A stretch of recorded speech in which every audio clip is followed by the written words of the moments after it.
Hey, yo, what up, man? What's popping? What's going on? It's your boy Gills Collins in the building. I'm with Amani Green. You know what Green time Amani. it is, man. Yeah, man. Green made it. If y'all all know Green made it, it tells it to you to your face. And you know what this show is about.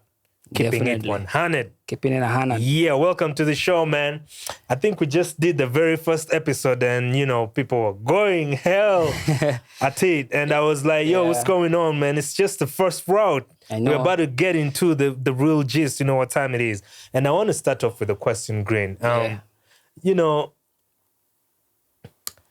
was watching a podcast today, a hip-hop podcast, and the particular artist was like, there is always gonna be one song that changes your life. Yeah. So the question is, could probably go to the artists as well. Yeah.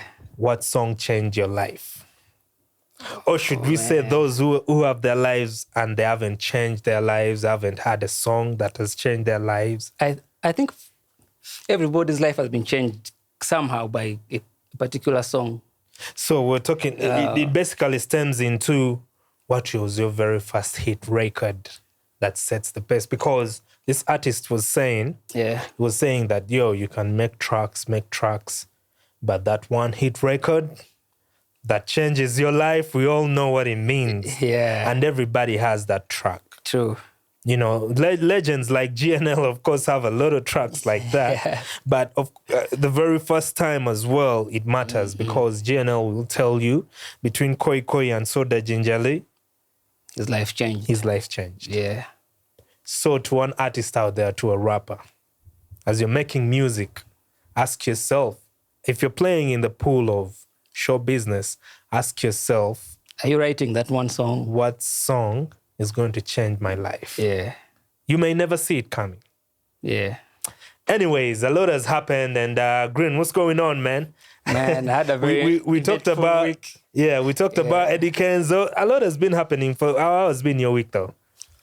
My week has been nice and not nice, but I'm so happy that the feedback for the first episode was really dope. Man. Guys are liking it. I was receiving notifications of some people going back and forth, but we want the narrative to come back to hip-hop, you know? Most definitely. So, some of you are going to quote us, but we got nothing to laugh for everybody. Some of you are going to take it wrong. Yeah. But we're not really doing it to, put anyone down. Yeah. We're just doing it for the good of the game, That's for sure. Because some of these things, we have to actually talk about them. If we don't have certain conversations, we'll never change. We'll never grow. So we have to have these conversations so that we go to the next stage. There is always that one person in the room that is scared. Is not scared to say what needs to be said. Yeah, we have to say. We have to say. We have to say what needs to be said. Otherwise, what's the point of doing it anyway? Yeah, what's the point of doing it? Yeah. Yeah. And, positive criticism. Sometimes, because we say it the way it is. Yeah. But say it the way it is. But I think there was one person who didn't like what I said, and they did for me some juju prayers, and then I crashed my BMW X6. Oh, yeah. Yeah. Sorry about that. But that was that was before, though. No, that was after the show. After the show. Oh, we were supposed to shoot another one. Shoot the next one, yes. And then, but it's all God's plan, though. We're good, man. We're back on the road. Yeah, definitely. Yeah. Nobody's going to stop us. Yeah. If you're out there, you can't stop the power of hip-hop. You get. Yeah, hip-hop is great. Positive vibration is always on 100. That's for sure. We keep in 100. That's for real. So where do we start, bruv? A lot has been happening. Eddie Kenzo was nominated. After we talked about him. After we talked about him. He was nominated. So you can never downplay him, you get, as people will be saying, he's local and But did you know the song that was nominated before? I'd never heard of it. So many guys are actually debating about it. How does Eddie Kenzo do it? Most times whenever he's nominated for a Grammy, it's a song that Ugandans didn't know before. Yeah, but one thing you should know about the Grammys, because, there was a debate I saw on a certain channel, and they were saying Eddie Kenzo is not signed to any label and is going against guys who were signed to big labels. Yeah. Basically, who have big money. They were showing streams and everything. Of course, it's going to happen like that, but you should remember that when Malcolm Moore won Album of the Year at the BET Awards, not at the BET, sorry, at the Grammy Awards, Grammys. He texted Kendrick and he was like, I robbed you. You understand? Because that year, everybody was like, knew who deserved to win. Yeah. Yes. So Malcolm Moore wasn't signed to any label. Yeah. It was just him. And he won that. Yeah. You know? So with the Grammys, you're going to have surprises. Yeah. So what do you think Eddie Kenzo was doing right? Because the first Grammy, he worked with some artist called Matt B. Yeah. We didn't really know Matt B. Yeah. We didn't even get to know the song until after the Grammys. That's why like, oh, okay. Yeah. And today, he's gone with the Iranian guy, Matt. What was his name? Martin? Yeah. Mehran Martin? Mehran Martin. Like, is it like a strategy that he uses? Or it's luck? What I think, what I think is because today he went to Iran. Yeah, what I think. So imagine that shift. And first of all, before we bash Eddie Kenzo, nobody's bashing him. We just want to understand. Yeah, I know Ugandans how they be like. They question things just to make it seem like he does not deserve to be there. No, he does. But he deserves to be there. Yeah, so we should develop this culture of whether you don't know the song. As long as the brother is there, just support. Yeah. First support, then ask questions later. Yeah. So let's. No, we just want to know like what his strategy is because. Yeah. So let's vote on everything. It seems things are just happening out of the blue, like. So the thing is, first of all, Eddie Kenzo has won numerous international awards, including BET 2015 BET Awards, and 2018 Nickelodeon Kids' Choice Award, and multiple All African Music Awards, FRIMA, and he's also the first East African artist to win an international reggae and world music award. Yeah. And he has won some other awards that people didn't know existed. Yeah, sure thing. So one thing I know is that when you get into a certain system, Eddie Kenzo was lucky that he was able to go on tour internationally. His song did well for him, gained international recognition. And there are some circles, once you get into them, it's like when they say that when you make your first million. It's that key that you need. Yeah, when you make your first million, like people welcome you into the Millionaires Club. Yeah. The Millionaires Club, Billionaires Club. I'm not talking about the Nigerian movie we used to watch back in the day. That's not it. But it's almost, a circle. Yeah. That when you get into the system, it plays you into the next. But the question is, what is he doing right that other Ugandan musicians have failed to do? Because if you look at the ground right now, he's not popping. He's not actually popping. We have Elijah Chitakas, we have a boy, definitely. Yeah. But what is he doing right that Joshua Baraka isn't doing? Yeah, but Joshua Baraka has just popped in. Yes, he has just popped in, but he has a very huge record. He has huge songs. Do you think Joshua Baraka's songs are... do you think he has any song that is bigger than City Alos? But we're not talking... Right now, it's not about the City Alos. It's about love and hope. Yeah, but so is love and hope bigger than... So what inducted Eddie Kenzo? Because I think here we have to understand that the brand Eddie Kenzo, it's not just the song anymore that people are looking at. International recognition, they're going to look for their usual. And the art of inclusion, I've always talked about it. That they're going to look into Africa and they're like, okay, we have a lot of Nigerians and South Africans. We need a touch from somewhere else as well. And Eddie Kenzo is the closest because he won the BET. And once you get into the system, like I told you...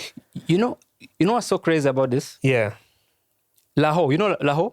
Laho. Yeah. Laho wasn't nominated anywhere. Yeah. Then Love and Hope. Yeah. That most of us never heard of. Yeah. It's nominated. What is it that is Kenzo doing? So that we need to get to know. This is exactly what I'm trying to tell you. that Kenzo... And when he's asked, he doesn't really give us... Yes, because there is nothing... Is it by chance? There is nothing specifically he's doing to earn that. Yeah. Because even with him, it comes as... He didn't expect a surprise attack. You understand? Not even... It may not be a surprise, but definitely Grammy could be a surprise. You understand? But the Grammy, or maybe the other guys or maybe the other guys are not really. I think they submitting their tracks for nominations. International circles, they're always going to keep an eye on the person who won the BET, and they want to keep you going up. So once you enter into those circles, you're going to be familiar to a lot of things, because when your song wins a BET, those are the songs they're still going to consider when they are talking about Nickelodeon Kids' Choice Awards. And when you win that, that means you're gaining more recognition and also the chances of you being included in a lot other things that they do. Because all these awards, they have, you know, like professionals who sit down and, you know... the Academy. Yes. The Grammy Academy. Yes, they look into it. Members. So they are going to look into longevity. You know, how long has this artist been around? And then they are going to look into how much music you've been making over the years, you know, the collaborations and everything. And they are going to look into all that. And once they include you and the acceptance of the people as well, you know, when you come on in, because City Laws hit really big and even international superstars were talking about it. You understand? So Eddie Kenzo is familiar to all those people. So he used the very same trick he used on City Laws. Get the kids dance to that stuff. Well, at the end of the day, still the music is music. Right now, the kids are not, you know, being talked about like that because it's him. Somebody was saying it's because he's selling poverty porn. Like, shoots the videos in the ghettos, dirty-looking African kids, hungry, just for sympathy. I don't think that's the case anymore, because there's... But that's if you've watched the video of that song. That's the same strategy he has used. But... Because I've watched the video and I can agree with some people who say that is poverty porn. But we should remember that there are very many people who have done the same. Why aren't they like him? Okay. Yeah. So at the end of the day... So what is he doing that other guys are not doing? Because you're going to find that... when Sway Lee came here with French Montana, they still used almost the same kids to dance, and they went into, you know, the ghettos and everything. And that was like a very huge song for Montana. Yes, and it's some people really come from the ghetto. So filming there doesn't really mean that you're trying to sell what you call poverty porn. It's poverty porn. But it's also an art, because people live there. That is people's livelihood. So at the end of the day, we can shoot in... So you call that rich porn when people are shooting in the Bahamas? I don't know what it's called. You understand? So I think it's just the art of it. That the sound, the music. I think he was selling happiness when he was shooting with those kids in City Alos and all that. But so that's the secret to it. Yeah, once you're included, once you kick, they call it kicking the door. Kicking the door. Yeah, once you kick that door and you get in there. Anyway, man, Kenzo, congratulations. Shout out to you, man. Congratulations. And but if there is anything else, because we don't really know. So if you can tell us something, maybe you don't want to associate with these other rappers and everything, because guys be bashing themselves 24/7. Don't you think we need to do like a workshop for the hip-hop guys and then invite these of Kenzo to come and speak and share these ideas? Yeah, but I don't really think there is something... Do we need a workshop for us? It's the hip-hoppers. I think with Eddie Kenzo... we get to learn from these other artists? With Eddie Kenzo, it's really the music. It's the music. Because you're going to find that when did he record that song? No idea. That means I didn't know that song he was making music. Yeah.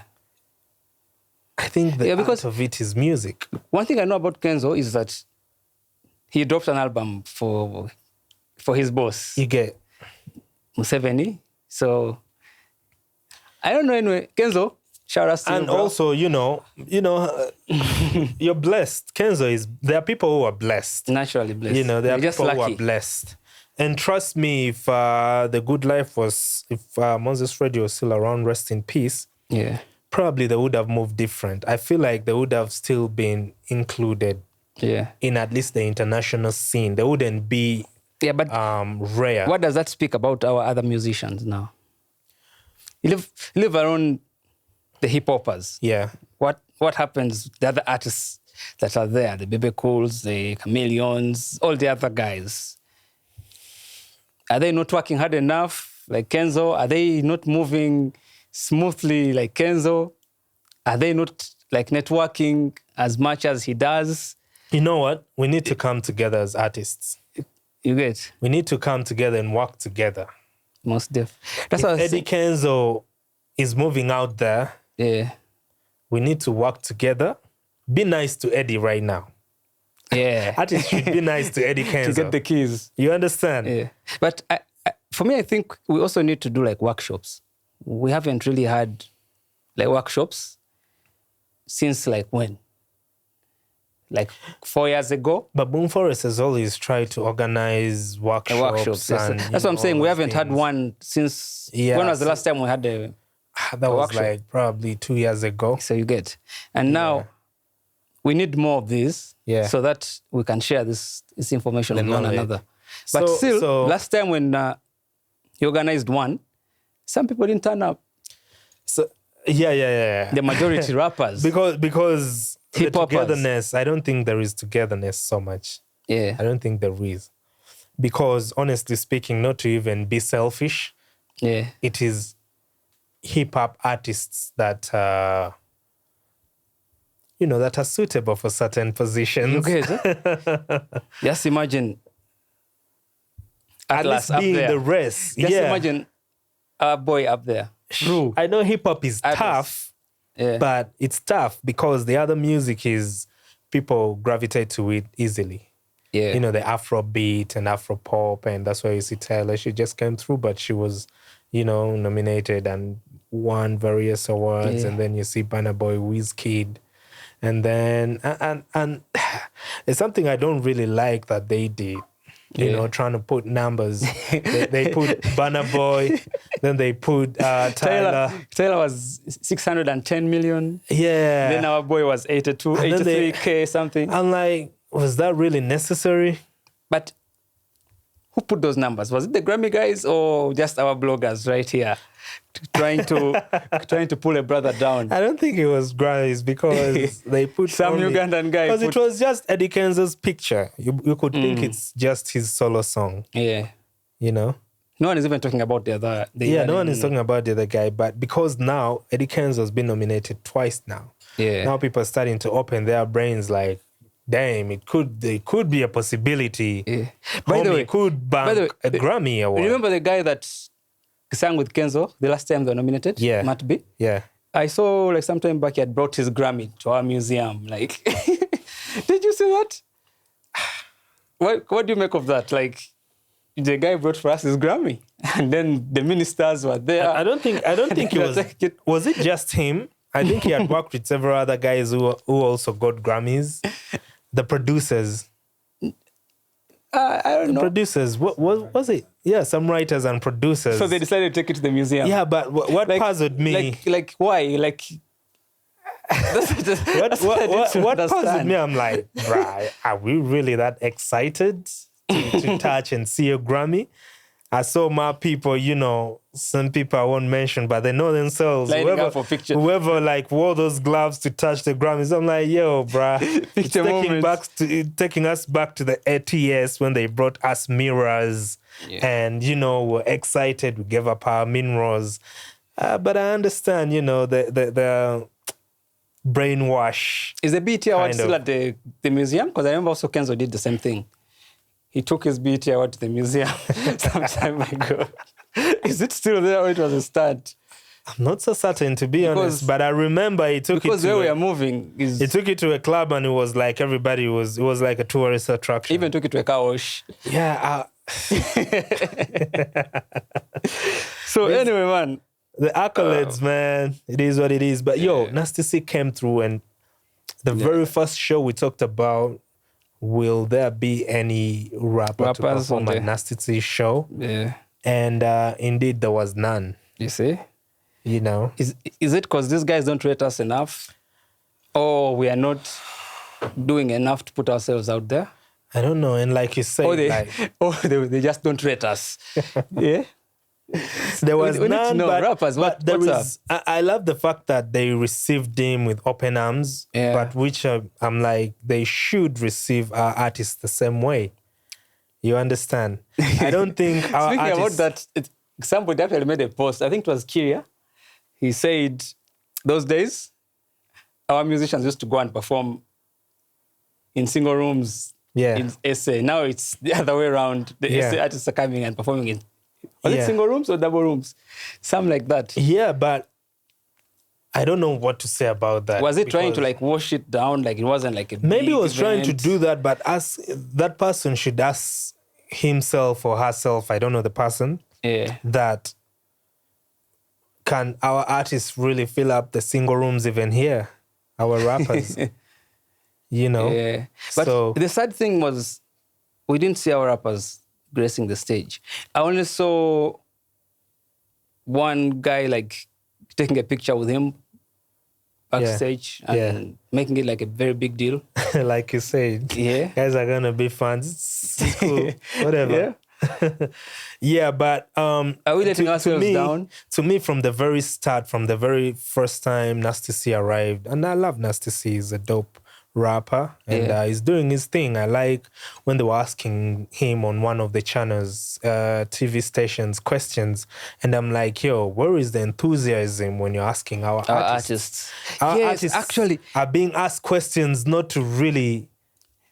Most of our presenters they have too much Catalanness, like they have too much village, like excitement. That village excitement. Like, how do you have a Ugandan rapper on your show and you ask him questions that make him look small to your audience? Yeah. And when Nasty C comes, you even blow the trumpet more than how it should be. Like, they have too much Catalanness. That thing of wanting to show that... you get what I mean? I don't even know how to describe it. Nasty C is a big artist. Yeah? He is, yes. But then, to be honest with you, I don't think if our rapper goes to South Africa... They won't show him that kind of attention and love. You understand? Like, because probably they've not promoted and marketed themselves to a level of Nasty C, because Nasty C was answering questions saying, yeah, I have a whole team behind him. That's the question I told you last time I asked you about. But even if artists having management. Even if we had like a whole team around you, as a Ugandan rapper, when you go to these stations, they will try to ask you in a way that undermines atmosphere. There's some kind of energy these guys give you. You get the value is lower than when too much village. That I say. And these guys are asking questions like they are really interested to know about hip hop music. They ask you things like, "How long have you been rapping?" And Nasty C was answering them saying, "Yo, I'm a rapper. I drop bars." Yeah, you understand. So to me, at that point in time, I'm like, okay, because Nasty C is coming to perform and everything, the hype is there, which is good, it's worked, and, you know, he deserves it. But why don't we accord the same respect and value and vibration, excitement? Some guy goes on to ask our rappers. Some guy asks, like, one of our rappers, but are you making money from your rap music? Hip-hop, does hip-hop? I wish they asked Nasty C whether hip-hop makes money. They can't ask us. They can't ask Nasty. Because they see money when they see him. You get, definitely. He has been booked to come and perform here, right? But why do they demean our rappers? Yeah. Like, are we not playing at a bigger level to them? Are they seeing us as like homies? I didn't want to bring this up, but... No, it's too much village from these guys. Yeah, they have to change. They have to change. Sure. But I didn't want to bring this up. And it's the same culprits. It's the same show, by the way. We're talking about it. Yeah. It's, you know, those guys of some TV station. Yeah. Some 4-3 local boys like this. They keep demeaning. Yes, these guys are too village. These guys are from Masaka. No, they're not town guys. We're not going to derail or diminish anybody. No, like, they downplay our rappers. They downplay hip hop, which we shall also downplay them. Aura for aura. Well, here's the thing. One thing I know is that I've ever gone to the station with Big Ben. Yeah. And I didn't even like how Trill. he was treated. You know? At least with Trill, like they knew him. Yeah. You know? But still, the vibe, it's like, yo, you're here, what you got going on? Okay, that's cool, bye. But when they were asking, Nasty C was more of like, the passion was there. Yeah. Where is the passion at for our rappers, bruh? Village. When you host them, why do you act like you've never heard of them? You get, You know? And even they look at them like they would never make it. Like, yeah, it's like a mediocre and everything. You get, But at the end of the day, man, that's the pool we're playing in. You know, we're dealing with people who are not really, you know. It's village. Yeah. Like I said. Somebody can be in Kampala and that thing of his home thing stuck in him, you know? And then I didn't want to bring this up, but I saw my boy, bruh. Yeah. I know. And Timothy, I tried to holler at you. And, you know, we want to have you on the show, basically, so that you tell us what's up. Yeah. I saw Timothy Cole trying to show Nasty C a picture of him and, you know, nice gesture. I'm not saying it's a bad thing, but to me, it felt more like, yo, Nasty is dope, but... Code, we need more music from you, bro. We're tired of seeing pictures of you and international celebrities. We want more music. You get... Did that make sense? Yeah. Nasty is here. Yeah. Oh, the only thing you can do is take pictures. Yeah, but I like the way Nasty C was straight up. He showed love. Definitely. But then it goes back to when he was performing. He was performing rap songs. Yeah. So I'm asking myself, why do people keep saying hip-hop doesn't sell? Or people don't like hip-hop? And yet the show was sold out. Yeah. Guys showed up and they were jamming to Nasty C's music. And I'm sure most of it, some were hearing it for the first time, but they enjoyed it. Yeah. You know? Well, shout outs to Nasty C, shout outs to Talent Africa, Ali Pai, but we need you to organize this for our rappers as well. Yeah, when are you going to organize for our boys as well? Yeah, let's organize some shows. Let's align some. Actually, Ali, we need an all hip hop stage at the Nyege Nyege this time round. Yeah, that would be dope. Oh, you get? There are only 4 rappers? Only 4 Ugandan? Wow. That's crazy. Yeah, we need to look into all this. But how we receive, you know, our rappers is not the same way we receive international guys. And yet we should put our guys over the international guys for sure. Yeah. Because they're going to always criticize our guys, yet we're the ones who are putting them down. Yeah, actually. Sure thing. We need to give them the support they need. We need sure thing. Because we actually know what they need. Yeah. We know what our rappers need. Yeah. We know, like... And it's funny that we have the resources that our rappers need. Yeah. When it comes for us to support them, we end up cheating them at the end of the day. We end up cheating. You get? So... Which is crazy. Alibai, we need an all hip-hop stage. Yeah. Like the whole event. Strictly hip-hop stage. Yeah. The other guys can go look for the other stages that you want, but please give us one stage that is just hip-hop. And you're going to find that how Nasty C was organized. Yeah. Yeah. Right now he's releasing footage of him at the show and everything. Yeah. And I think we have a lot to see. Even the pictures that he posts. Yeah. They are Ugandan photographers who took them. Yeah. You get Nyaika, Exan who did most of the footage and stuff. Yeah, because I know Talent Africa definitely has photographers and everything. Yeah. They definitely planned that out, but I know he also probably came with his crew. Yeah, but he's going around, he's on the Iverson tour and, you know, so we need our guys to also start touring like that. Yeah, you know? But our guys should actually first start touring Uganda. Yeah, we can exploit ourselves here first. Regional tours. We need to start. Those days, there were these guys, I don't know what happened. UG something, they would tour like regions. Yeah. I don't know where that ended, but it was a good thing. I think was it a group or something? No, it was like a camp, something that was really nice. Yeah. It was by Sylvester. Yeah. Yeah, like they were doing these camps from like regions. It was really a good thing, but I don't know where that ended. Oh, yeah, I think I've heard of that. You heard about it? I've heard of that. Very many artists came out of that. Yeah, we need more. They were like boot camps. Yeah, boot camps. Yeah. The hip hop boot camp. Yes, yes. Yeah. We need more like more such things. You get? Yeah. So there is this rapper, East African rapper, who is always, it's like he is in his own bubble for some reason. That's how he is living like. Yeah. You know, Papa Jones. Yeah. AKA Calligraph Jones. Yo, so I remember sometime he asked Kenyans, what else can I do? Because he felt he had done everything. He felt he had done everything. Yeah. I'm like, this is quite interesting because for him, it really looks untouchable. Okay, we want him on the billboards. You know, and we want him on the billboard charts. Like the American billboard charts. And because in Africa, he has killed it. Yeah. You get? Actually, that's a good thing. So Calligraph Jones, we want you to take over. Yeah. Take over. These Americans think that. Stop bullying our rappers here now.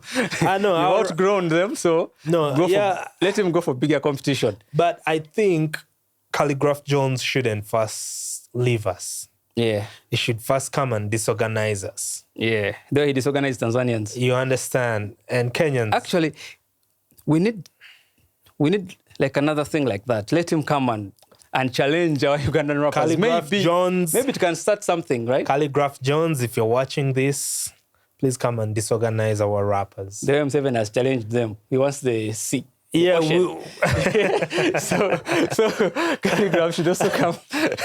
For sure. It was interesting because I'm like, personally, as a Ugandan, I really felt like, we want the ocean. I need part of that Indian Ocean too. We should dig it. Dig a channel through. Do you know a situation when you like buy land and then the landlord or the landowner tells you, no, this is reserved for the road, but since if you buy the next lot, this road could be yours as well. You understand? Yeah. Like that extra. So I think because we are landlocked, we should have a road in Kenya. Our own channel. So Kenyans, we have challenged you with the ocean. You challenge us by rap. Calligraph. Yeah. Come and challenge us. Yeah. You get. We are waiting. We are ready. Yeah. We are ready. It felt kind of nice to be like, we are landlocked, but we're going to be... King Cavalli, start writing those raps. Timothy Code. Part of the we have to challenge these guys now. Let us go. Yeah, but what do you think of Calligraph, how he moves and how he does his thing? Like, he commands a lot of respect. Yeah. He commands a lot of, like, authority when it comes to... His whole aura speaks for itself. Yeah. You understand? He's an OG, man. He's a superstar. Man. He's a superstar. He perfected his art. Yeah. He perfected his game. He knows his image. He knows what his brand stands for. And he knows where the money is. And he is hungry. You get.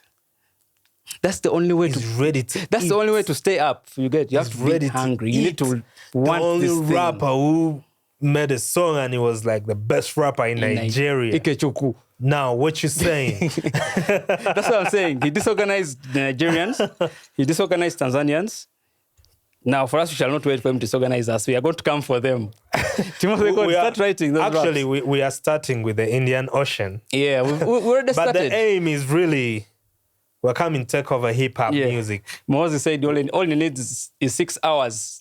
We want to set up a camp in Kenya of rappers. Yeah. And then we have to wage, some sort of coup. Take over Calligraph Jones' house. Lyrically toxic. Hold him hostage. And then first, toxic lyrically. And then first hold a rap battle. Yeah. If you win, we let you be. If you don't, we take over everything. Actually, Atlas is the best rapper in Kenya.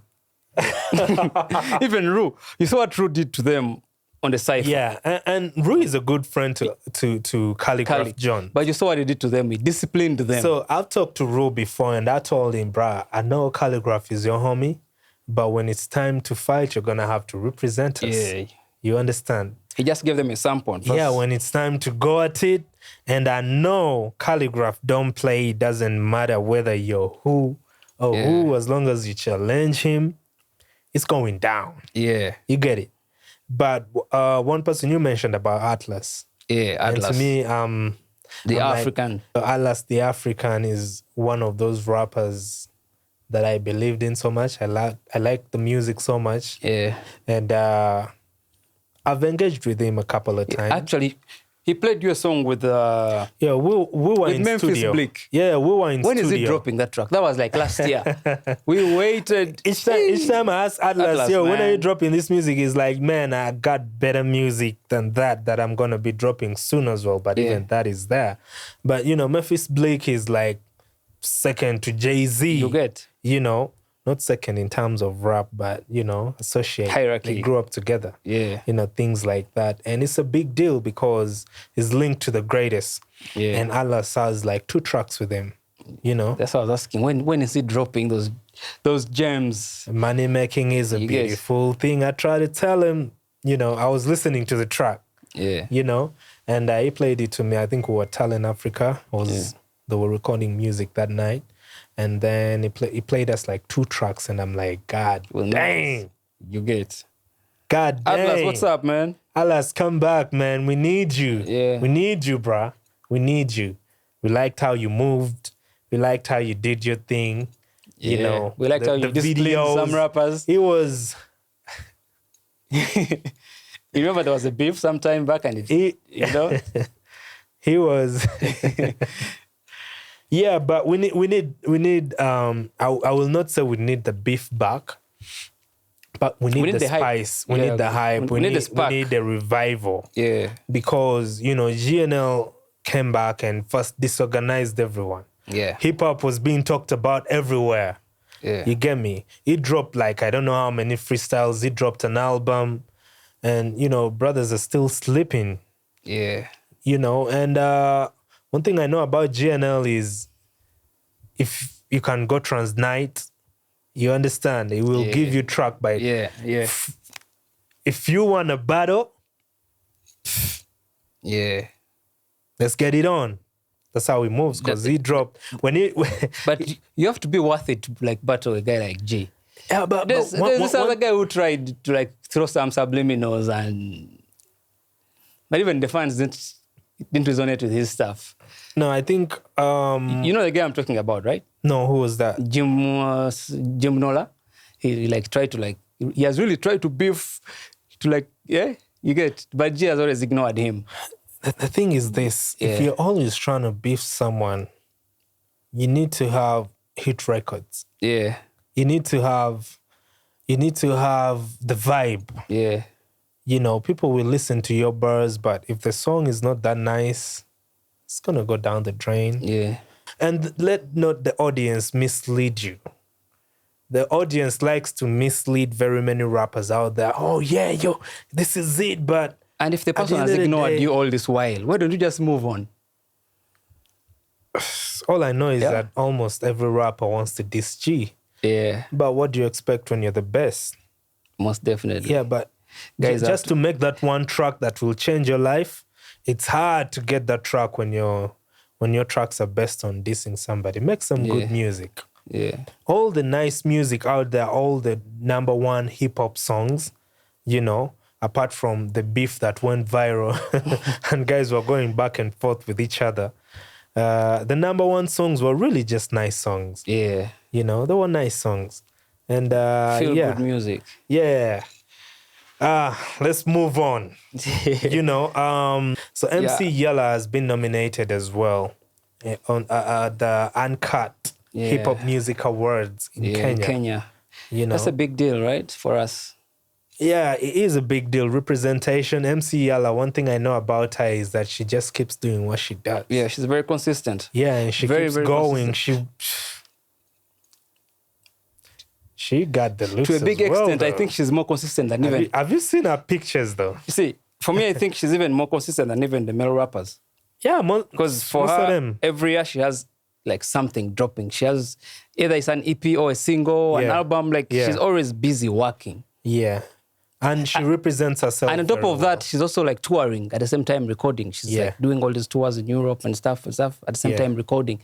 Yet.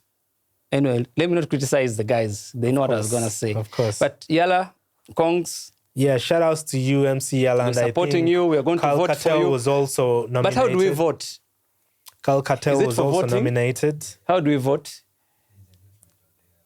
Okay, Yala, we're going to vote. Yeah, so Yala, share that. And please, everybody out there, if you support hip-hop music, not even if you do, let's do it. Yeah. Support MC Yala, go and vote, and let's bring that award back home. Yeah. At least she's representing, that's one female rapper that stayed on her 10 toes and just keeps doing whatever she does. And then... And Ladies like, what's up? Ladies like, we need music, we need music, we need music. Yeah. There is several female rappers that, Tushi Polo, Ladies like, who else? Ninja C. Where is the music, guys? We need music. We need music. Shout out to you, Ninja C. Yeah, it's been music. A minute. Yeah, Ninja C. We got the UG Hip Hop Awards as well. Yeah. That are happening. Is Joey nominated? Same time. Joey 7-star? Nearly the same time that the Uncut Awards are going to be happening. Around the same corner. And Green, what do you think about awards in Uganda? Ugandan awards? Yeah. Most of them. Okay, my opinion is most of these awards here is just a waste of time. Why do you think it's a waste of time? Because the organizers of these awards are the ones who benefit. The artists don't. The organizers get sponsorship money, plus they get collections. What do the artists get apart from supporting their business? You get? What do artists get? Because the award itself don't pay them. The award itself has no value. Like, you cannot auction the award if you're in some financial issues. You cannot. The award does not influence numbers for the artists. It does not, the artists don't benefit. You get what I mean? Imagine if I've won best song, hip hop, right? UG Hip Hop Awards. Can that award be used for me to get an endorsement somewhere? Can you sell it? You get? Yeah. Can I use that to sell my image somewhere? It doesn't. So the awards don't add value to the artists. Yeah. Until when we start to add value to the artists, our hip hop awards will always be another event. It has just happened. You get? So we need to add value on these awards shows. You remember when the PAM Awards was still a big thing? You remember there was value. You'd win an award with some cash. So the artist would record that year in order to win the cash or a car or something. You see, even the Hades Awards in Niger, you win a car. So we need something of value. Our artists want something of value. If they can get that value out of an award, we'll take it seriously. Bebeku once said that he's going to organize awards and he's going to include the winner will have a house. Yeah. The winner will have something. Yeah, something like that. Are the why you're BETs like that or Grammys? No, now you see, the level at which the Grammys are, even if they don't give you anything, they're going to the include exposure the Grammy gives other you, things that are going to make money for you. You get? What exposure does UG Hip Hop Award give our rappers? Yeah. Yet the majority of our population don't even know that these awards exist. Yeah. So we need to add value to these awards, but it's also two-way. Both the organizers and the artists themselves have to also give value to these awards. Yeah. You can't just show up for somebody's event dressed anyhow. Yeah. You have to create a buzz around these awards as artists, as we rappers, as shareholders. We need to come and show up these awards with respect because people have put in their money, people have put in their time to organize these awards. So we also have to give it respect. We also have to create buzz around it, to give it value. You get? So if we add value to them, they will add value to us. Yeah. It's two ways. So we keep on criticizing the awards people and stuff, but what are we doing to help them give it that value? But there is always a right way to do something. Because, you see, it's funny, in some circles, when you move around some hip-hop circles, and they say those awards are for those guys and their buddies. And you ask, which guys and their buddies? But you know the guys. I'm I don't know the guys. Please tell me, they are known to give it their friends. Yeah. That is the image they have created for themselves. I don't know where it started or when it started, but most rappers feel, even if they had a very big song that year, if you don't associate with the other people, you won't get it. Yeah, but there are a lot of... but that's just jazz around rappers, town. I don't have facts about it, but I hear. Because on Baboon Forest, channel page, shared the list of nominees. And, all those people. And shout outs to everybody who was nominated. Yeah. But I hope if you check the comments, still people don't know these people. You get. They don't know the music. You get. And this is one thing I was like, you know what? Instead of awarding, why don't we... I'm giving out game now. Let me first give an interesting story about the Indie Hip Hop Awards. The time I just brought in Rachel Ray. Yeah. So when manager Saka was buying her from me, you get. Yeah. So before we handed that over, we had to attend the awards with these guys. So remember, these guys come from the mainstream, the Chidandali environment. Yeah. So we went with them for the awards. When we were coming out of the awards, that guy said something that really made me think twice. He said, you get? He said something, I'm like, wait a minute. This guy is a very big manager, an artist manager. He has money, he has made big artists. Him saying that but like we hip-hoppers are deceiving ourselves. Because for them, they had never heard about that stuff. And it's like, how can you say this song won Song of the Year, but they have never heard about it? So it was like, Mwelimba. You get? So it got me thinking, maybe we the stakeholders are not doing enough to push these awards. We don't share enough when the lists are out. We need to share in our social medias, in our... We need to promote and we need to promote them everything as hip-hop. with the shareholders. We shouldn't wait for the organizers to be the ones to promote and push it. Yeah. You get? So that thing... But it's not really as exciting. Yeah, because... And do you know why it's not exciting? Because we've not created a buzz around it. No, I don't think it's two-way. I don't think it's even about creating a buzz, but the music is not popping. Bro. Yeah. That's what I'm saying. It's two-way. Yeah, because we all have to put in our work. Sure thing. And to me, I'm like, yo, what are the notable artists and what's the notable music that is being nominated that at least you can be familiar with and be like, oh, at least this track has been popping. Or at least this track has been popping. Unfortunately or fortunately, most of the people who are doing hip-hop right now, the artists, are not really known.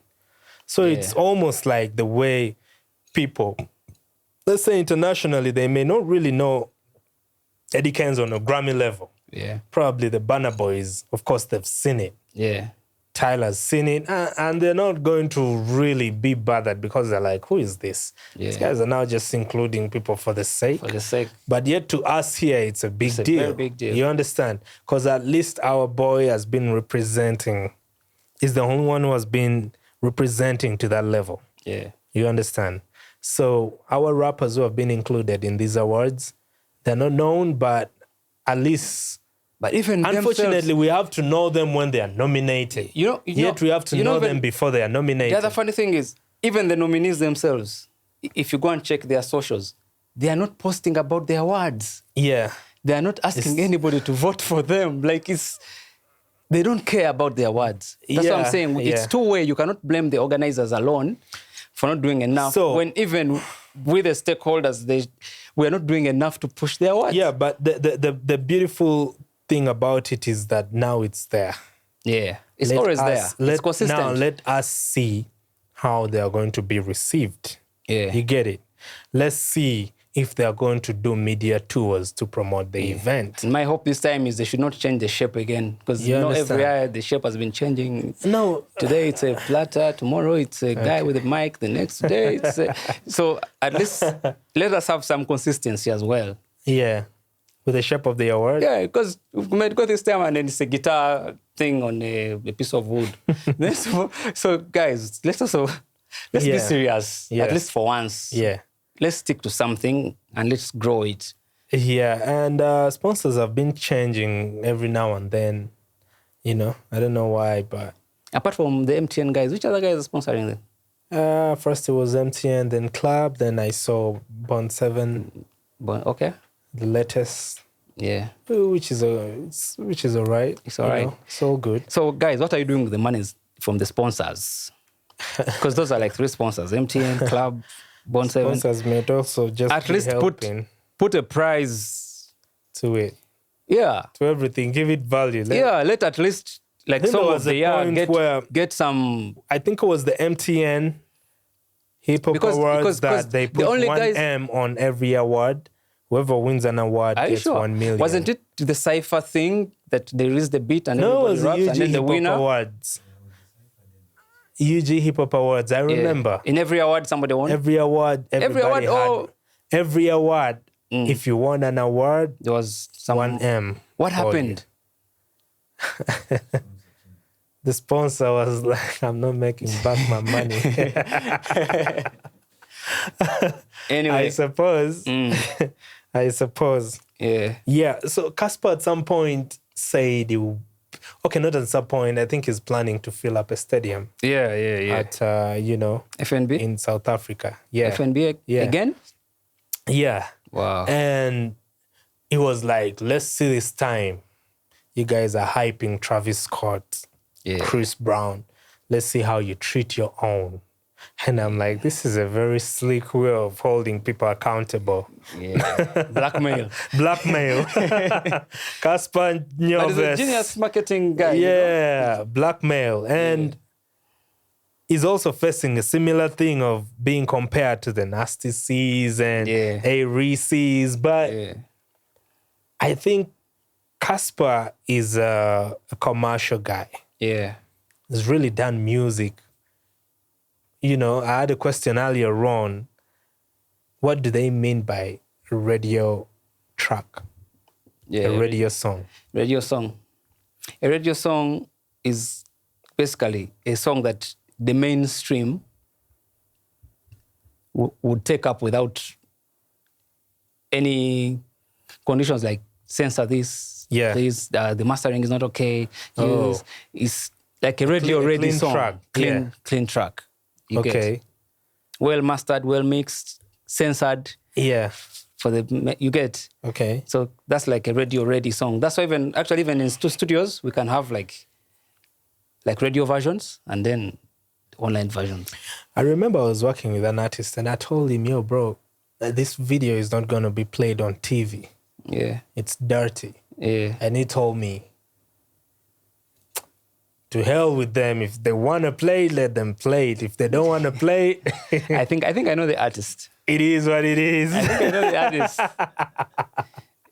So I was like, bruh, please just, clean it a little bit. And then I think he took out like one thing and then he sent it back. It was like, that's all I could do. I'm like, bruh. That's when I was like, you know what? Ego. It's not going to work. Yeah. Because to me, it's more of like, yo, these are simple things that you should understand. And I think those are the things that are keeping most of our hip-hop artists left back, because you don't understand when they say radio-friendly track or television-friendly. Because I told him... They know it's just they have a big ego. Because I told him, yo, kids watch TV. You cannot be broke and big-headed at the same time. Yeah. You have to be humble, like, calm down. You get? Yeah. Some of these guys, the only thing that is stopping them from blowing up is their ego. Yeah.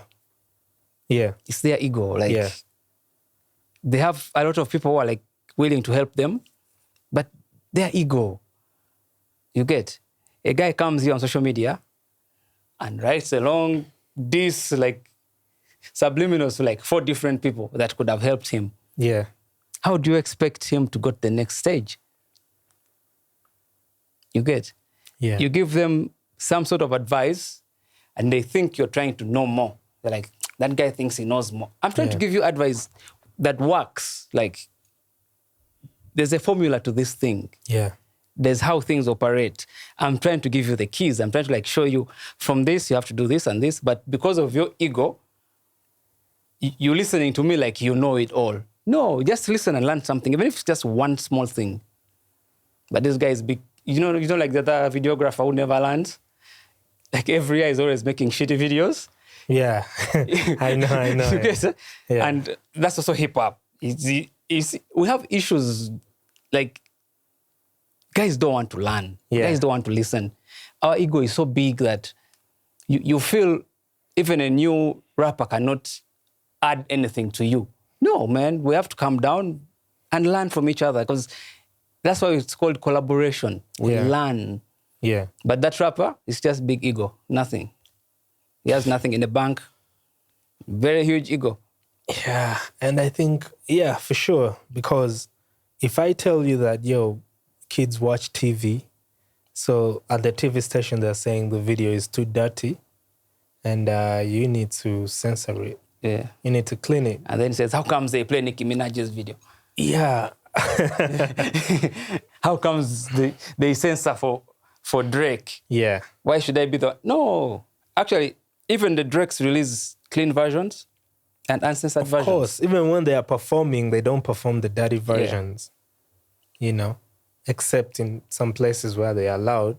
But if you're performing for a daytime show, kids are going to be watching. Yeah. You're not about to be cursing. Yeah. When people are watching, it's like the Super Bowl halftime. Yeah. You're not going to curse. Actually, somebody said the reason why Lil Wayne wasn't called up for the Super Bowl is because of his lyrics. Most of his songs are like using the B word, P word, and cussing. The N word, like all over the place. But I know he's got some music where he's not cursing. Yeah, but the ones where he's cussing are the bigger hits. The music Super Bowl what? I think talking about Lil Wayne, mashups. Yeah. Lil Wayne has got mashups where he doesn't curse. Which one? Lick the lollipop. Got money? No, lollipop. Take it out of your pocket and show it and throw it. I got this way. Got a lot of Johnny. How to Love. He's got quite a catalog. Let me ask, when it comes to UG here, who's that artist that you feel can give us like dope choruses? A dope chorus? Yeah. Like from like a rapper? No, like singer. You see like how T-Pain at that time, almost every hit was like a T-Pain chorus? Yeah. Who do you think has that kind of influence here? Like if you have him on your song, he's going to give you a very dope hook. So first of all, I'm going to look into whose music has more dope hooks. Yeah. That's what I'm asking you. Who do you think could fill those shoes? I think to me, GNL has more hooks in terms of his songs. I'm not talking about rappers. I'm talking about singers. Like if you were to have that one singer, R&B singer to give you choruses, who's that one go-to person? Because those days they used to have Unique. Yeah. Now, who's there right now that if I have this guy, we are going to have a very dope chorus on the song? That's a tough one. Yeah. Because even back in the day, it was definitely going to be Radio. Yeah. The late Moses Radio. Yeah. And right now, King Saha has got a talent. Yeah. And he's got You think if somebody hooks. stepped him up and he would... No, I think he's had collaborations with rappers, and the music sounded good. Yeah. But he's not really into it like that because he has a track with Fefe Busi. Yeah. You see how he went. It was dope. Yeah. It was dope. But... Epas? Yeah, to be honest, I haven't seen any... Like, are you saying hypothetically speaking or somebody who has done it before? No, I'm just saying if we are to have that one go-to artist, whether they've done it before who do you think would be like the harmony engineer the chorus engineer. I would say Joshua Baraka. Joshua Baraka. Yeah. Yeah, but that one I think you have to keep him out because he's signed to a label. Getting to collaborate with Joshua Baraka for our rappers here, it's a very long process. It's gonna be hard. Yeah, Unknown Prosper. Okay. Yeah. Okay. What about Miguel? Miguel is a dope singer. Yeah. And I think if he got serious with his music, he would definitely.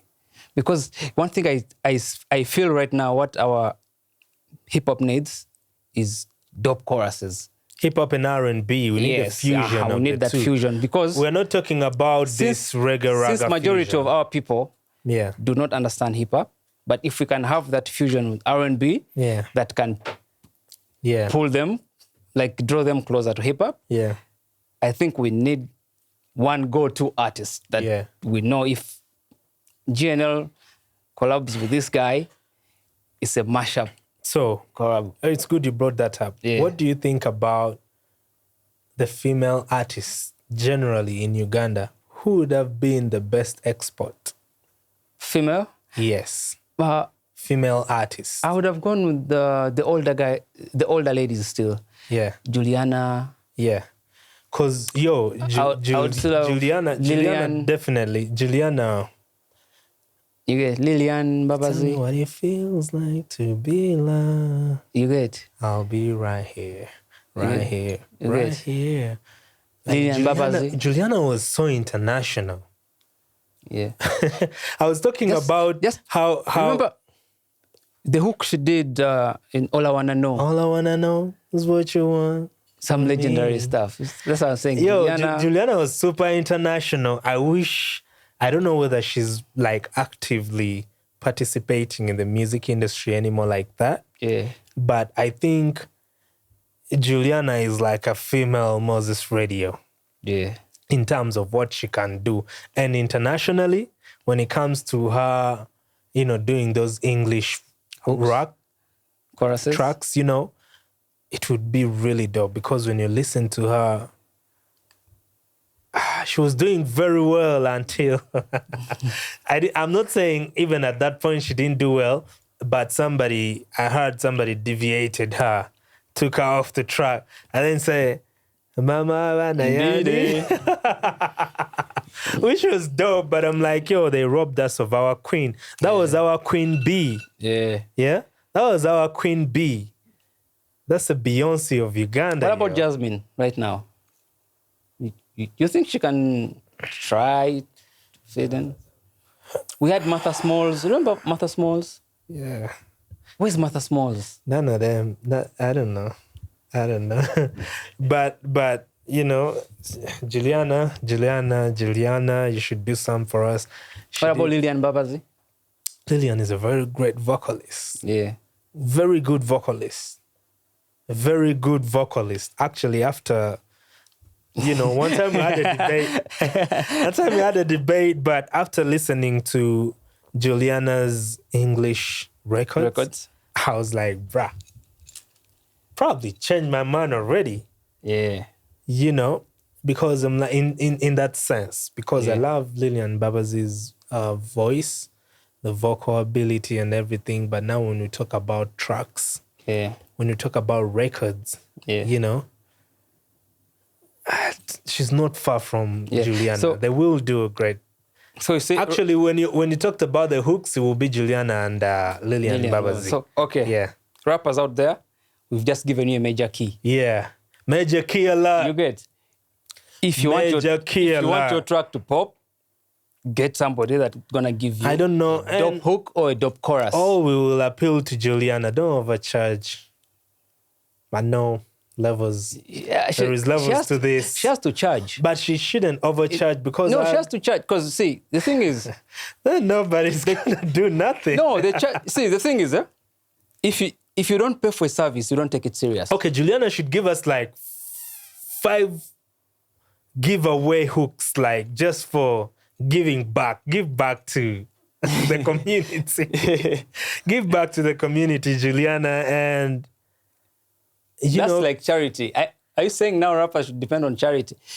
All I'm saying is, if it's business, if it's like business, when do you do charity when you make a beat and you're like, okay, this one, whoever could jump on it? This is what I was trying to explain now. If it's business, if I don't have the cash up front, we can always write an agreement. Yeah, split shit. Split shit. Yeah. That's what I'm saying. Okay.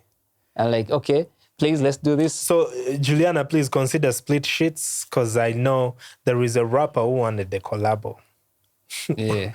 And then wanted a collabo with GNL. Yeah. I won't mention the name, but he's my homie. And then, of course, I have GNL's red card. You know, maybe if I could look into it. I think I know the rapper. Don't say the name. I know, I can't. Because guys are now out there. Who next? Who next? And I think are they going to talk about me next? And I think I don't even know the reply after seeing the red card. I can hear the reply in my head. So, for a verse, and it's not a lot of money. That was at that time. Yeah. At that time. But it's very little money, because G is going to charge you $1,363 for a verse. Yeah. According to his red card. That's very fair for us. That's a very fair rate. It's very fair. You know what I'm saying? That there's a TikTok influencer. Yeah. Friend of mine. This babe, her red card to do for you a challenge. 30 seconds, she charges $3,500. You can imagine. So imagine getting a verse at 1,000. So this is like a verse is up for grabs if you need a verse from GNL, Zamba. Yeah. You gotta look into your wallet. You know? It's not free. Somebody else told me, yo, that's my money for my music video. So I was like, bruh, you need to have more than that. Yeah, we're still joking. Yeah, but the person who asked me to get a verse, when I told him, I was like, yeah, I'm definitely not doing that. You guys. Yeah, so, but that's the music business. We haven't yet grown into it. And it's something we have to... We're actually very lucky that our industry right now is still cheap. Yeah, still growing. Yeah, it's still growing. So imagine if somebody asks you for $100,000 a verse. Yeah. You get? Yeah. But right now, if you can get a verse from a legend at 1,000, yeah, I wouldn't sleep on that opportunity. Yeah. I wouldn't. Because I would actually go and sell off my land. You get? True. That's how bad some of these people want these things, and some people are not even trying at all. There are guys out there willing to sell off their property to make sure their talent, their music goes to the next stage. And there are those who think the world owes them something. Yeah. I remember some time back, there's a rapper who commented under some rapper's post saying, you guys have let down hip-hop. You get? So I was like... that was who, Big Ben? Yeah, most definitely. So I was like... Yeah, he was making it look like Zamba and Big Trill and Munji have let down hip-hop. Yeah. And yet, the world owes Big Ben nothing. Big Ben, you have to work. You cannot blackmail people to help you by force. Yeah. It has to be on merit. Yeah. You need to work. Yeah. The good thing is you're a very talented rapper. Yeah. You have good music. But the world owes you nothing. Yeah. You get? Yeah. And this, I'm speaking with very good intentions because I love Big Ben. I love Big Ben. I've worked with Big Ben. But the world owes you nothing, my brother. We need to work. Yeah. Big Ben is a kind of rapper who can easily blow. When we start talk about Big Ben, man. You get? That's my homie. You get? He's a brother. When it comes to talented people. Yeah. Yo. One thing I know about him is he never leaves the stage the same. You get? When he gets to the stage. He's a very, very good performer. The energy. Ben. Just the intro alone, I'm like, brah, let's do this. Yo, currently, you know, I thought about it because we talk about our rappers not having music, or our music, hip-hop music is not, you know, making the numbers and living up to the levels that it's supposed to. Yeah. But currently, there is no rap song, there is no hip-hop song in the top 40 of the Billboard 100. Yeah. You know, I was watching a podcast and Fabulous said that, you know, there is a lot of money that is spent in promoting these pop songs. Yeah, pop records. So should we say that a song is not promoted good enough to make it to the Billboard 100? Yeah. Top 100? Yeah. See, most people think a hit song is made in the studio. Yeah. No, a hit song is not made in the studio. A hit song is the promo. How much are you pushing the song? That's what makes a song hit. Any song can hit, whether it's sung badly, whether a guy was just whispering. It's how hard you push the record. By the way, is what makes it a hit. Do you know one of those things that people talk about everywhere, but we've never really sat down to discuss what is actually a hit song and what makes a hit song? Yes. What does it mean when somebody says a hit song? A hit song is a hit. Like, it's a song that the media has taken up wholesomely, like having unlimited airplay. You know what I mean? Like a song that is going to be played from like different media stations and streaming like more than 5 times a day. But some people pay and their music is played. Yes, it's okay. Like, that's what makes a hit. That's what we call promotion. But that's hard to believe, though, because there are some songs that even the people watching are like, okay, enough, stop playing the song. Yes. You play 24/7 all the time. We've seen it, we've had it, we're tired of it. What makes a hit is playing it until people get tired and start loving it again. Aggressive promotion. You've heard of... It's high time we Google this shit, bro. You get? Like, to make a hit song, actually right now, to like blow up an artist, to blow up a song right now in Africa, you need like $50,000. Do you know that? Yeah. That's just blowing up a song, not blowing up an artist. Okay, so Google is telling us a hit song is a song that achieves widespread popularity and commercial success, often indicated by high sales, frequent radio play, and strong performance on music charts. Yes. You know? And do you know what sets the strong performance on music charts? It's the promo. Is not just the promo, is when people go and stream your song because they've liked it. Yes. So when people go and view your song, when people go, for example, have we had extremely successful songs that have not really been hit songs? None really. Could we say that, okay, this song was popular, but it wasn't a hit song? Yes. So that means it exists. Yes. Then there are those songs that were, when it comes on, brah. Yeah, but someone will tell you, I play that thing 5 times. I got it on my phone. I got it. Do you know that there is no song that, okay, there are very few songs that can go viral organically. People are fighting with everything organic. You get organic views. You are not fight with organic views, bro. You're not going to compete with a song that the record label has set a whole budget of around $300,000 to blow a song. There is a certain amount that is paid to gain 1 million views. Yes. On YouTube.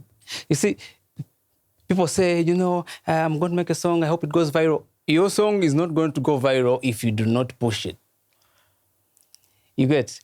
People pay influencers, the TikTok things. It may look organic, but money has exchanged So hands. it explains what Fabulous was saying. A lot of money is put into pushing these pop songs. Yes, that's what makes hit records. You're seeing Taylor Swift everywhere. You're going to see, all these pop artists everywhere. That's what I was telling you. Because when it comes to marketing, can a hit song make itself, or it has to be marketed? It has to be marketed. For it to be a hit song. It's very rare occasions right now that a song can just go viral. But we've had multiple songs of kids here that have been a hit song, most especially what they call one-hit wonders. Yes, but very many of them. See, there are songs that go viral. There is even one currently trending. There is a way labels play this game and make a song look like it has just gone viral. Yeah. But if you go back and dig which influencers picked that song to propel it, money has exchanged hands. Yeah, true. But they make it look like it's been organic. But there's a budget to these things. It's very rare. Okay, they are there. There are some songs that have really gone viral without being pumped by money, right? But out of 10 songs, could be like one. Have we had some hip-hop hit songs in Uganda over the years? Yeah, we've had. Like that, when it's the number one trending song. Like, recently? In recent times? We could say from 5 years ago. Yeah, the times of GNL Zamba. No, we're talking 5 years ago. 5 years ago, nah. Nah. We've not party after party. How many years ago is that? 5? Yeah. 2020? 2019? Yeah. 2019? Yeah. Yeah, that's 6 years ago. You said 5.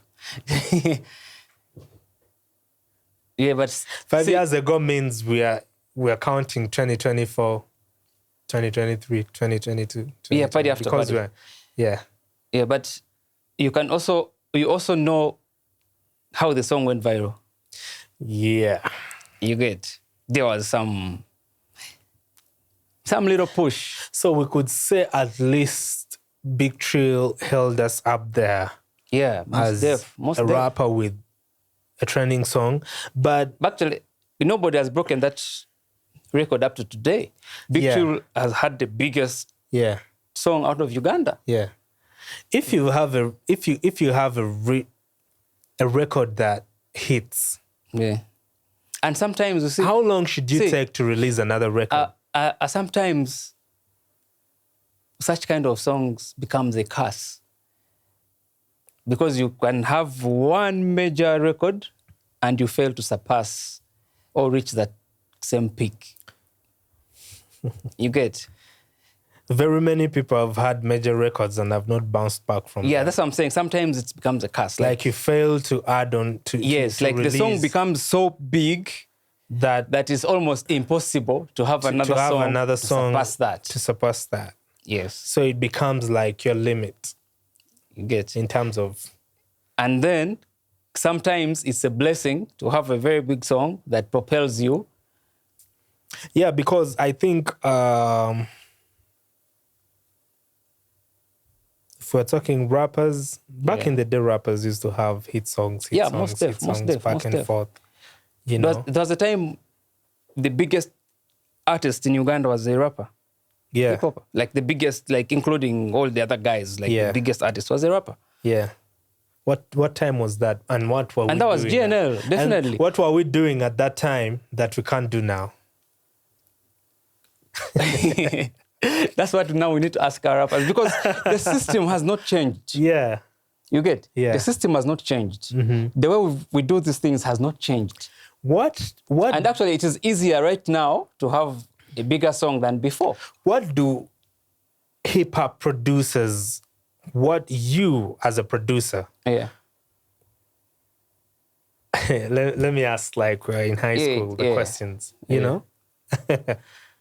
As a hip-hop producer, yeah, how much have you contributed to the downfall of hip-hop in terms of when it was at its peak and when it's at its lowest? See, the thing, like I said before, a hit song is not made in the studio. Yeah. The producers are putting in their work. Mm-hmm. It's now the marketing team, the artists and their team, to put the works out there. Yeah. If you go to studios, you are going to find a lot of dope songs, but the artists are not putting the songs out there. Or the other thing, maybe you can blame the producers for maybe evolving with the times. Well, if the music has changed, we have to find a creative way to fuse hip-hop without losing the authenticity of hip-hop. Yeah. You get? But to also move with the times. But usually a hit song is not made in the studio. A hit song is the marketing and the promotion. Yeah. You get? So I do not blame producers for not having hits. A hit is specifically how well marketed and the song is pushed. So the biggest challenge, you could say, because we hold artists accountable. Yeah, because they're the set of a... But there are some usual culprits that we leave behind. Yeah, managers, producers, hip-hop producers, promoters. We are calling out all of them. Promoters. Managers, producers, promoters. Now, I don't think we have... The media is the biggest culprit. Yeah, and to me, not only the media, the DJs. That's media now. Do we have hip-hop DJs? We don't. You can but they like to portray themselves as hip-hop. You can go to like a Ugandan club or bar, party, and the DJ will play, this is how we do it. Or all I do is win. And only one song, and then he claims he has played hip-hop. And then he goes back to his normal playlist of I'm a piano. And then they have those electronic songs they play every time. Yeah. So that's what I'm saying. It's the marketing teams of these artists. What have you done to reach these DJs? You get? Yo, here's the thing. Because they're not going to guess that there's an artist called Green. Here's the thing. I have to take my music to these people. If I don't take my music to these people, they're not going to play it. They will not know it. Here's the thing. The producer is big-headed. The promoter is big-headed. Okay, big-headed may be, but the ego is way up there. Ego. The producer has ego. The promoter has ego. The DJ is like, bruh, you don't tell me what to play and what not to play. The presenter was once a failed musician, so he's looking at these artists like beef. Yeah, but when you go to the TV stations and radio stations, that for it to, we are going to first listen to the song. Yeah. First of all, you're not even a fan. Yeah. You're going to listen to the song. What do you want to understand about the song? Yeah. Play the goddamn song, let the people judge. Let the listeners put the poll up. This is 10 new tracks this month. That's where payola comes in. Hip-hop tracks. That's where payola comes in. Have you heard of payola? It's actually a crime to pay to have your song played. Yeah. But you cannot downplay that these things are there. Yeah, sure thing. You motivate a person to play the song. One time I was promoting music. Yeah. I was distributing. And there is this one... Do you know when you have this thing of you need to go to every TV station and every radio station? Yeah. Now there is this one radio station. I didn't even want to go there. Yeah. Yo, when I went there... They pretend, you know how they pretend. Yeah. So-and-so is going to come. Yeah, we're going to play the music. We're going to play the song. We're going to give it to so-and-so, and then that so-and-so, they give him the music because you put the number there. Yeah. And then that person starts to call. Yeah. We're going to play the song. He plays it the first time. Have you heard it? I'm like, no, I haven't heard it. Like, radio is not easy when he's playing it. Yeah, it's not easy to access radio so much these days. He records himself when he's playing. Yeah.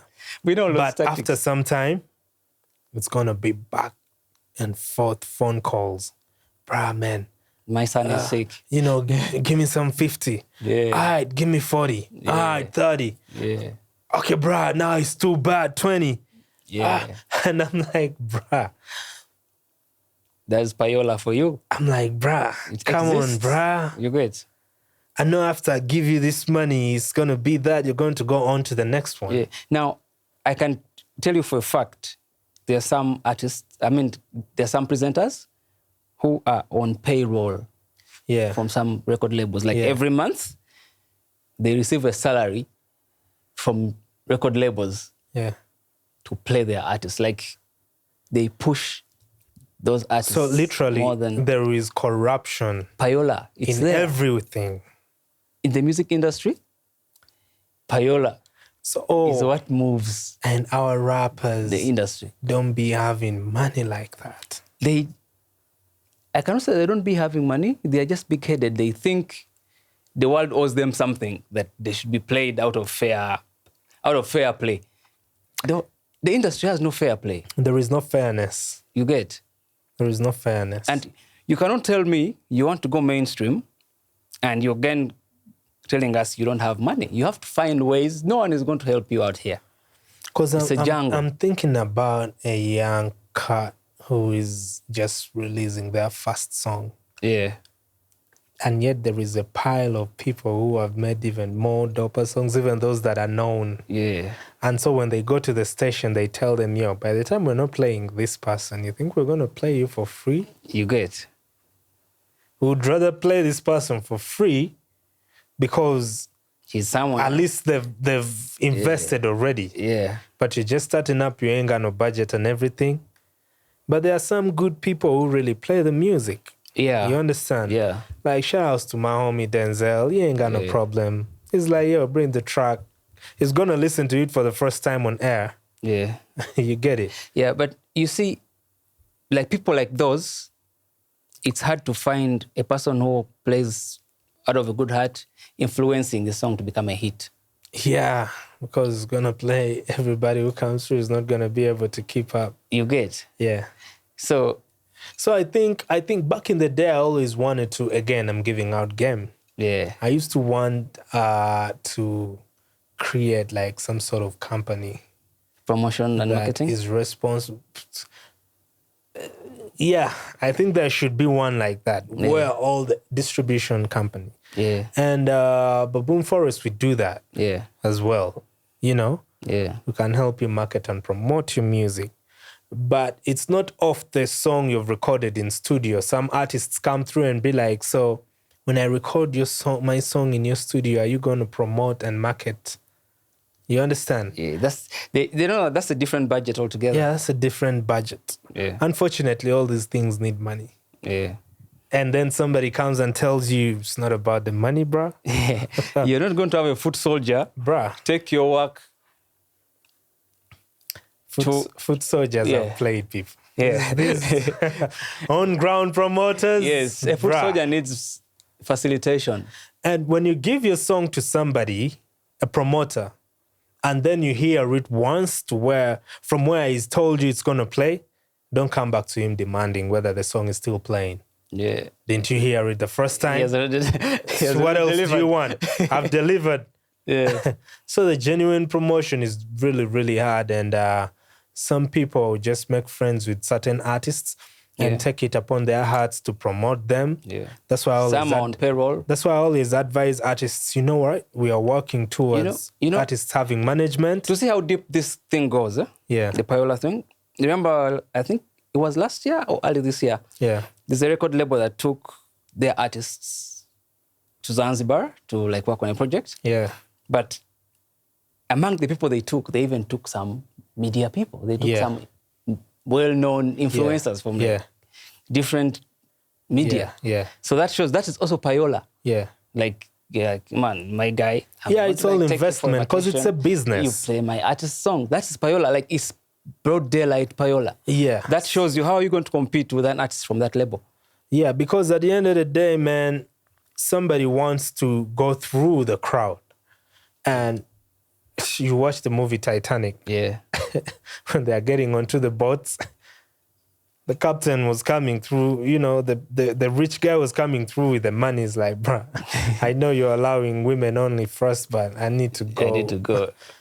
Then what did the captain do? Was like, man, your money is not going to save you right now. So people, the situation where your money is going to save you, someone is always going to offer the money. Yeah. Because even the person who's offering a service needs the money. So he's definitely going to offer the service for the money. Yeah. Actually, it's funny. Even online, to influence the streams, there are certain farms that you have to pay. You get? Yeah. Like, there's nothing out here for free. So when you look at all the shows in Kampala or in Uganda, when you look at all the shows that host musicians, how many times do you see a hip-hop artist on those shows? But every day and every weekend, you're going to have an artist there. Yeah. But it's always going to be the reggae and ragga guys, dancehall and all that. Sometimes they even keep recycling the same artists. Yeah, the same artists. As if they don't have newer artists to interview. But I also know these people are always on the lookout. Most of our artists don't shoot videos, and these people are visuals. And our artists don't even move to those places. You understand? Because if we're going to host you and we're going to play a video and the video looks the way it looks and maybe you don't have another one, they're asking you, so how many do you have? So as we wind up, Green, because we can go on and, you know, what should an artist do as for starters in terms of packaging themselves before they take off? I always tell them, to my case, if you're a new artist, have 5 projects. Solid 5 projects. You can record 10 or 20. Select solid 5 records, have videos for all of them. Okay, I could say you could have 3 videos before you release one. But make sure you work on 5 videos and you have 5 solid tracks as your singles. So that when you release this one, when they host you, you're talking about another video coming through. For me, I think even before you have those songs, you need to know what kind of audience you want to attract. And brand yourself to fit in that audience. You get? Before you even have a song, you need to know who is going to listen to your song, so how to get it there. Let's say, how many target audiences do we have? It depends on the artist. You can target the ladies. You can target the young corporates. You can target students. You can target people who are the older generation. It depends on you, but you cannot just be general. You get? You have to have a target. But how about people who have music that is loved by everyone? If you have a target audience, it's easier to blow because you concentrate all your energy in that category. So it becomes easier because it narrows you down. You know, this is the people I want, the audience I want. What stations do they listen to? You concentrate on that station. Where do they hang out? You concentrate on that. You get? It narrows it down. Let me be honest with you, Green. It becomes easier. Let me be honest with you, Green. That the songs that are currently going viral, I don't want to call them dumbest songs. I've said it. But that's like a premeditation. I was going to call it that, but it's not that. But you know that kind of music that is just for fun. Bubblegum. Even the older people are enjoying it. Now the older people... So it's confusing. The older people are just catching up for the FOMO, fear of missing out. No, but there is that sound whereby it's fun for everybody. Everyone is like, oh, the song is funny, the song is nice. No, they're going to like it. See, people are influenced into things that they would not even have liked in the very first place. You get? I could have released my song specifically to make people laugh, a specific crowd to laugh. But it ends up crossing over to, you get, to other audiences, which is a good thing. But your target, you should always have a target. You aim at something.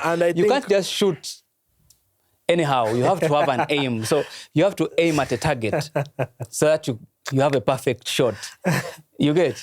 You can't just shoot far. At this point, guys are like, bruh.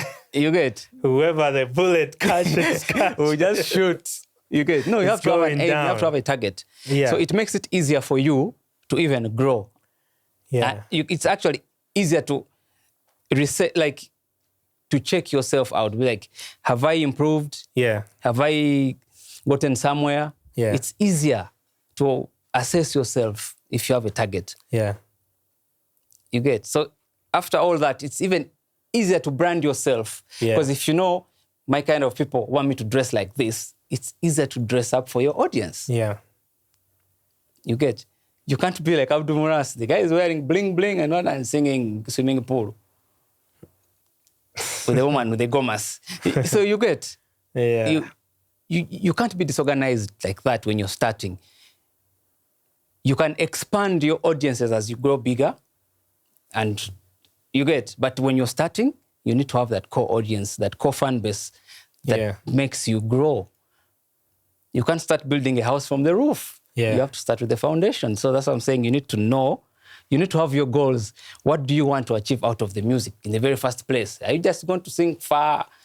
Are you going to sing to get laid? Are you going to sing to make money, or are you singing just be famous? Yeah. You need to have all those goals. Well, it's a good thing to be organized. Yeah. You know, it's a good thing to be organized, and I think every artist out there can attest to the fact that being organized, at least it may not look you'll be shocked. As promising for you in the beginning, but as time goes on, the opportunities you'll attract, they need to find you organized. You'll be shocked at the number of artists who are just existing. Yeah, who are just existing. Yeah. So I want us to conclude with this, Green. Yeah. Yeah? What is your advice to an artist who has done a hit song, who has made a hit song? Yeah. And it's because songs fade. Yeah, sure, definitely. Some songs never fade. Yeah. You know? Timeless but they still like, you don't hear them as much as you used to and everything. It's on specific occasions. So the new guys who are making music that probably has gone viral, what's your advice to them that when the song is like going on a low and they don't have what next? Make remixes. Maximize the song. I told that to an artist. I'm like, yo, when you see the song going down, remix it. Bruh, get somebody to jump on it. Yes, maximize the song. Don't change the winning formula for the start. Make as many remixes as you can. What if the remix makes it fall now? Make another remix. You can make as you can have. Remember, Nana had how many remixes? You can have as many remixes as you can. Yeah. Yes. Yeah. Quite interesting, man. Everybody watching us out there, man. Thanks for the support. You know, it's yours truly, Gills Collins, and on the side I have Grain of Money. And, you know, at the end of the day, we are here to show love. We are here to show and shine, you know, a light to very many topics in the industry that are going on in terms of music. But this is a hip-hop podcast that, you know, courtesy of Baboon Forest Entertainment. BFE. So keep liking, keep sharing, and follow us. And, you know, the show is called Keep It 100. We would like to keep it 100. Some people, you know, you may take it the wrong way, but we're going to be inviting people over here to really come and dine and wine with us. And let's tell it to their faces. We're not throwing anyone under the bus. Yeah, sure thing. We want to put you on the bus. Yeah. So, you know, don't be shy about anything. It's your boy Gills Collins, Baboon Forest Entertainment representing. And last but not least, we got our match over here. Yeah. You know, we got jumpers. Jumpers go for 100,000 Ugandan shillings. Can you imagine? We have tees right Beautiful here. Baboon Forest jumper goes for 100. We have T-shirt tees. goes for 50. We have snapbacks. A T-shirt goes for 50, and Baboon Forest snapback cape goes for 65,000. Yeah. Yeah. Support your rappers. Support hip hop. No, this is the merchandising, and Baboon Forest has been doing this for a while now. Yeah. And our merch is authentic and original, so please support Baboon Forest. Just go to our social media platforms and, you know, do what you got to do. Get into our DMs or get the contacts that are written there, and you'll be able to get yourself, you know, some of the merchandise. And don't forget, go and stream Homecoming album, GNL Zamba 16-track album. Amazing album. Amazing tracks. Rat-ta-ta-ta, brain matter shall splatter. Better be careful of the words that you utter. Yeah. My favorite song of from the album, Rat-ta-ta-ta. Mine is Rat-ta-ta-ta. Yours is Rat-ta-ta-ta. Mine is man. Now I'm thinking, I'm like, yo, Gospel of Greatness or whatever, but it's Bakube Buffet. Champion. There's also Champion speaks to me a lot as well because of the message. Yeah. You get, because we've all been struggling from down, and now we are like making it. And like, you get. Yeah. Yeah, very dope songs out there on the album. So go and check it out. And support hip hop. Straight up, Baboon Forest Entertainment. Keep it 100. It's yours truly, Gills Collins and Grain of Money. Peace out. Peace.